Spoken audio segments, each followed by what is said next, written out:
Okay, hej så. Det er ikke det bumle. Jeg vil gerne vise jer, hvordan man kører det. Okay. Så bare følg med. Jeg vil til dig. Så, den her bumle, ikke? Fortsætter. Okay. Den her traktor, ikke? Den her bumle, og du skal kalde på bumle, ellers må du køre i den. Du skal også være 18 og have kørekort til at køre i den, men altså... Det er ikke så vigtigt som at kalde på bumle. Så kom. Nu skal vi starte den, okay? Nå. For at starte, skal du bare ind med nøglen og drej. Nå. Okay, så du skal forvarme den. Du skal lige dreje på den. Hvad er det? Mod uret? Ja, mod uret. I 10 sekunder, eller sådan noget. Og så drejer du det. Og så starter du. Ligesom en normal bil. Yes. Ej, gud, det er så irriterende. Kan vi lige filme den? Filme den lige nu. Fuck, de er irriterende. Vær sød til de nye elever, for helvede. Ja. Nå, kan du komme med ind for? Det er en god kameramand. Okay. Så, nu står bumle her i tomgang. Så for at køre den, ikke, så har vi 2 pedaler, som er begge så markeret med en pil, så du ved, hvad for en vej du kører. Så den pil, der peger mod dig, det er selvfølgelig bak. Så hvis du kan mærke det, så bakker vi. Og den anden, det er til at køre fremad. Den er med automatgear, så der er ikke nogen gearstang. Du skal bare trykke, så kører du. Yes. Og så har vi en bremse her til venstre. Men den får du ikke brugt, fordi den bremser sig selv næsten. Så det skal du ikke tænke på. Man kan godt lige bruge den. Ja. Det er godt. Så har du en håndbremse her, hvis du skal starte på en bakke eller sådan noget, en våd bakke, og du kan ikke komme op. Så brug håndbremsen, og så tryk. Kommer du hurtigt afsted. Det er godt. Så husk, når du kører på den her, ikke? Så altid brug den her dut her. Fordi du skal dreje 2 gange så meget som i en normal bil. Det drejer rigtig mange gange for at komme rundt. Det er noget, du skal lære. Så en anden ting, så har vi nogle forskellige knapper her. Vi har ikke den. Den er til vinduesviskeren. Den skal lige huske, det er den i midten. Så har vi til lysene. Så har vi så på toppen her. Kom her. Så har vi til den der lys, der snor rundt. Den her. Så har vi de høje lygter. Og så et eller andet. Det skal du ikke tænke på. Vi har en radio, der ikke duer. Ja, det har vi også. Hvad ellers? Jeg tror, det er det, egentlig, for bare at køre selve traktoren. Der er masser af udsyn, så det er meget nemmere at køre en traktor, end det er at køre en bil, vil jeg sige i hvert fald. Okay, hej. Her har vi håndbremsen. Den skal du fandme huske, okay? For jeg glemmer den hele tiden, når jeg kører. Og du kan ikke mærke det, okay? Altså, men du skal altid huske ned med den, som det første. Når man kører, selvfølgelig. Når man kører. Og så op med den, når du ikke kører. Ja. Så her, ikke? Der har vi, du skal ikke tænke på den her, den betyder ikke noget. Her har vi gearne. Der er 2 gear, højt og lavt gear. Så for at køre hurtigere skal du have det høje gear. Og for at køre lavere skal du have det lave gear. Den kører sådan 30 km/t med det høje gear, og så 20-15 eller sådan noget med det lave. Det er hvis du skal op ad en bakke, så tag det lave gear. Og hvis du bare kører normalt, så tag det høje gear. Og for at skifte gear, så skal du trykke på telefonen. Så skal du trykke lidt, give lidt gas, og så ned med den. Sådan der. Og du kan faktisk komme den i frigear, hvis du hiver lidt op. Så gider den ikke køre. Sådan der. Det er jo det med gearne. Husk ombremsen. Nå. Det kan klippes væk. Ja, det klipper. Vi klipper det bare. Okay, så... Før du starter maskinen, ikke, skal du altid tjekke for diesel. Fordi det er vigtigt på sådan en maskine, ikke? Fordi hvis den løber tør, så skal den til mekanikeren. Fordi sådan nogle her maskiner, dieselmaskiner, de kan ikke klare at løbe tør. Så ja, det er vigtigt at gøre. Så tanken sidder bagpå. Den er lidt smadret, men den virker stadigvæk. Så det er fint nok. Så af med låget. Og så tag din telefon eller et eller andet, og så med en lommelygte ned i, og så kig. Og hvis der er et godt niveau, ikke, så skal du ikke tænke på det. Men hvis den... Altså... Det er svært at forklare, men på tanken, der er jo de her buler, ikke? Dem kan du bruge til at sådan lige finde, hvor niveauet er lidt. Hvis du kan se den buer, så ved du, at den er cirka her eller her. I forhold til, hvor meget den buer og sådan noget. Det er bare for sådan en hurtig tjek. Og hvis du ikke er sikker på, hvor meget der er i, hvis du ikke kan se nogle buler, eller du kan ikke se noget væske overhovedet, så kom herover. Så inde i traktoren her, der har vi sådan en lille stav her. Det er faktisk sådan en beskyttekopper til save og sådan noget. Vi bruger det bare. Så vil jeg tage den ned med den. Lige få den godt ned på bunden af det. Lidt rundt. Det er bunden cirka der. Og så luft. Sidder meget der i. Der er cirka en fjerdedel eller sådan noget. Så det er masser. Okay, nej, det er ikke masser, men det er godt nok til. Vi burde nok tanke op. Ja, vi burde tanke op. Jeg gider ikke risikere noget, men det er fint nok til det, vi skal. Vi skal bare lige køre det rundt. Det er nok til en dag eller 2. Ja. Så du skal tjekke for diesel, og det er det. God køretur. Ja, god kørsel. Hej så. Nu skal jeg lige vise jer, hvor man bruger den store røde dims, som I kan bruge til at komme en gaffeltryk på, eller en skov til hvad du har brug for. Så lad os lige til den traktoren, og så viser jeg, hvad man gør. Yes, kom ind. Så er vi traktoren. Okay, du skal tænde traktoren, startede den, før du kan bruge de her arme her. Så der er 2 stænger her, du kan bruge til at styre den røde dims. Den til højre, den styrer op, den går op og ned. Så hvis du tager den op, så går den faktisk nedad. Så er det lidt modsat. Og hvis du tager den nedad, så går den op. Men du skal passe på, at den ikke kommer for langt op, så går den mod dieseltanken. Og der er noget kæmpe bulle af dieseltank i forvejen, så prøv at gøre det. Men ja, den anden stang, hvis du tager den opad, så drejer du den lidt. Og den nedad, så drejer du den anden vej. Så det er meget sådan godt, hvis du skal få gaffeltrucken på, eller skoven på, så kan du vippe den for at få den ned op. Men for at vippe på den her måde, så skal du huske at have den her, ikke? Den skal være på 1'eren. Fordi hvis den er på 0'eren, så styrer du gaffeltrukken på det. For de har også hydrauliske systemer, så du kan skifte mellem. Så 1'eren, det er traktoren, og 0'eren, det er det, du kobler på. Så det er godt. Lad os køre og få gaffeltrukken på. Hej så. Så du kan se her, så er der 3 forskellige ting, som du kan komme på traktoren. Ja. Så herover har vi en paddeløfter. Herover en skov. Og til sidst en trailer. Eller whatever, der kan komme på anhængertrækket. Så jeg tænker bare, at vi starter med paddeløfteren her.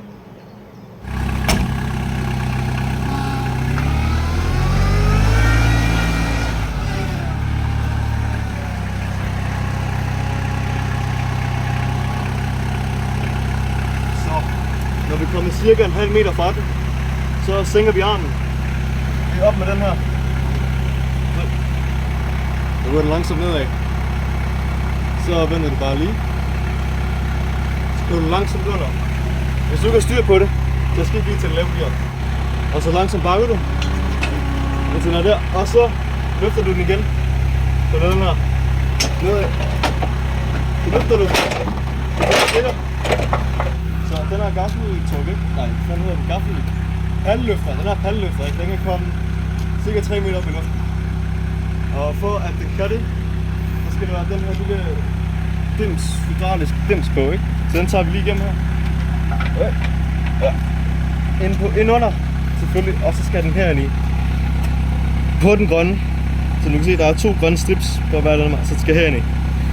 Så løfter du tilbage, og så får du den ind i. Ja. Det er okay, hvis der kommer lidt hydraulisk væske ud af den. Det er okay, bare den sidder godt nok. Så lad os binde os ind virke. Eller ved du, I kan bare blive der. Okay. Så skal du skifte til 0. Og så op på den her.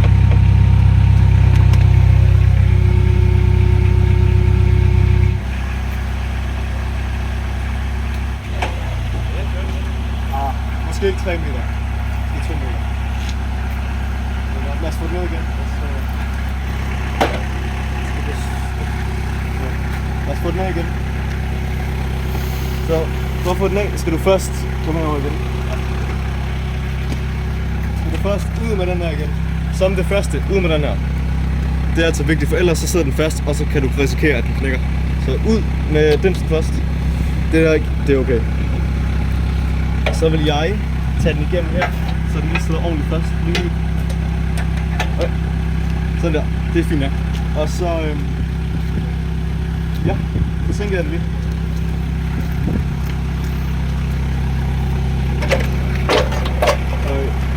Så nu, når den er sænket, og den er rørt i jorden, så skal du lige slå til den her for at løsne den. Hvis den ikke allerede er løsnet i forvejen, så slå til den. Sådan der. Sådan. Kør for helvede, jeg filmer. Jeg skal sgu da lære, hvordan man gør det. Jamen, vi har jo lige gået igennem processen for at køre. Nå, det er filmet eller hvad? Ja, jeg filmer det hele. Kom nu, kør. Kør.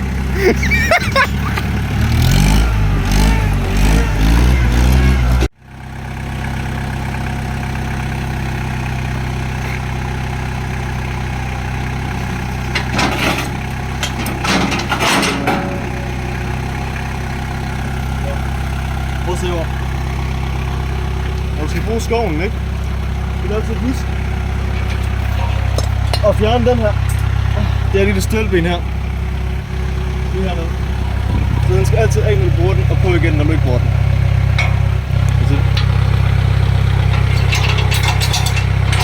Godt. Så skal vi have de her to vegetariske dimsedutter på. Og de begge to har en farve.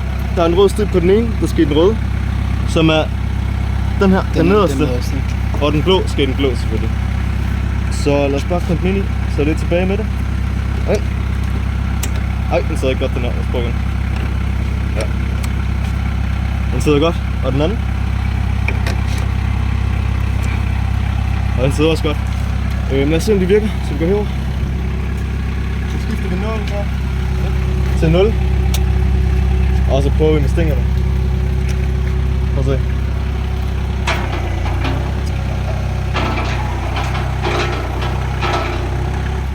Så sænker vi den.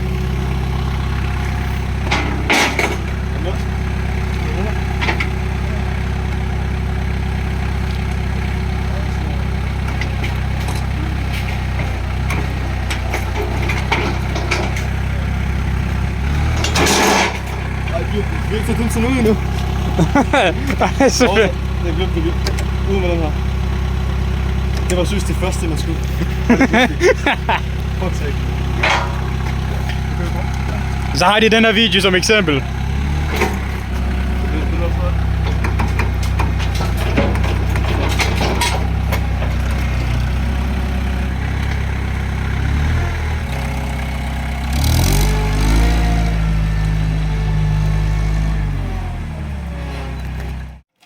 Filmer du? Ja. Og så her med traileren.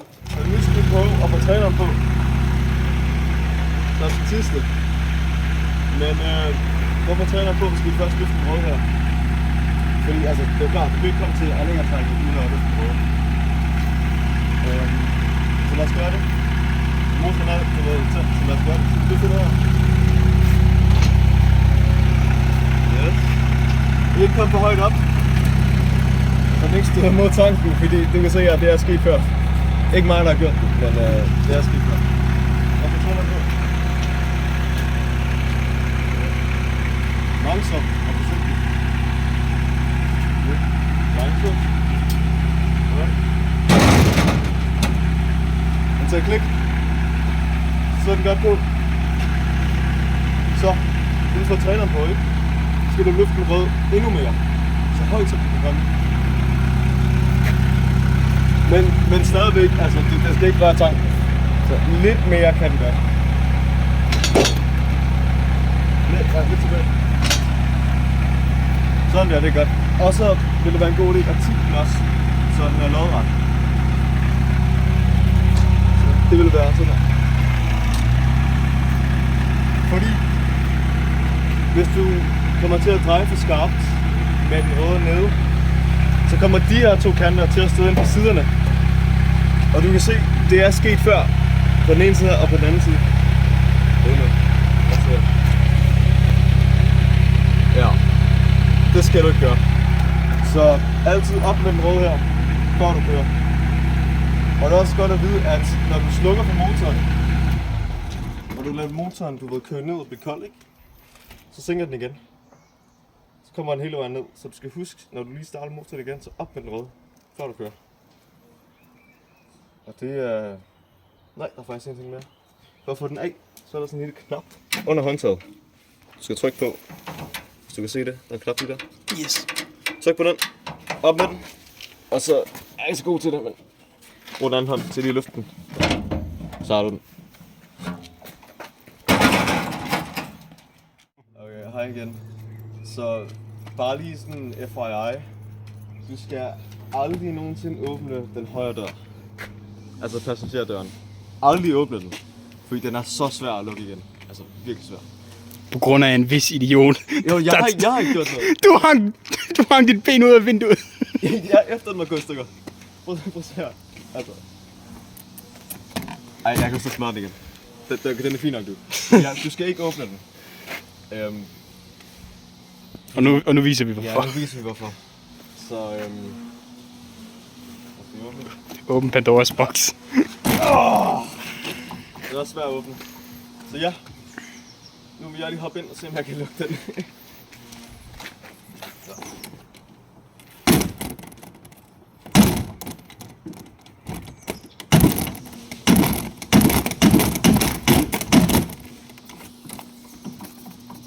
Kunne jeg ikke.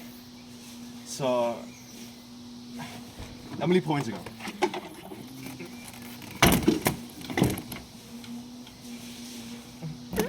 Der røg håndtaget. Kom med telefonen. Okay, nu skal en god ven, god kameramand lige vise dig, hvordan man gør ordentligt. Tror du skal. Du har ikke brug for håndtaget, det er fint. Ej. Så skal du bruge din... Okay, så det som jeg fandt ud. Vent, før du gør det. Filmer du sådan her eller sådan her? Jeg filmer sådan her. Sådan her? Sådan her. Sådan her? Nå, okay.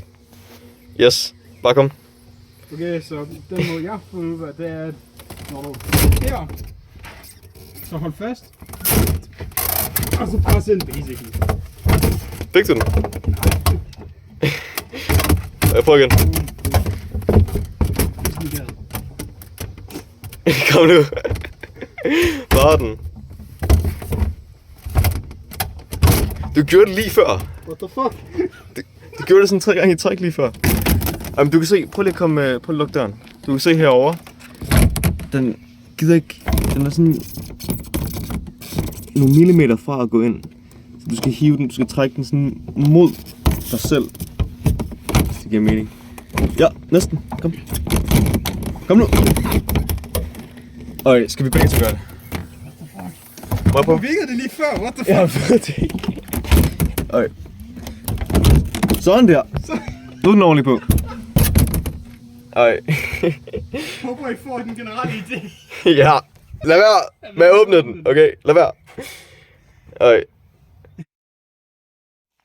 Nu. Du filmer? Ja. Lige, så kan vi lige vise, hvor den er. Ja, hvor den hænger. Ja, det er nøglen. Den ser sådan her ud. Det er sådan en gammeldagsagtig nøgle. Og den hænger på sådan en blok her, hvor der er et flot billede af traktoren. Bumle. Så. Bumle. Yes. Det skal jeg lige huske. Ja, altså blokkene, det er for det første sådan svømmeblokker, så de flyder i vandet, så du ikke mister dem. Og så er de lavet store, så at du ikke bare glemmer den i lommen. For det vil ikke være godt. Så den hænger vi her, sammen med alle vores andre nøgler. Ja, det er flot. Det er det. Tak for, at du så den optagelse. Så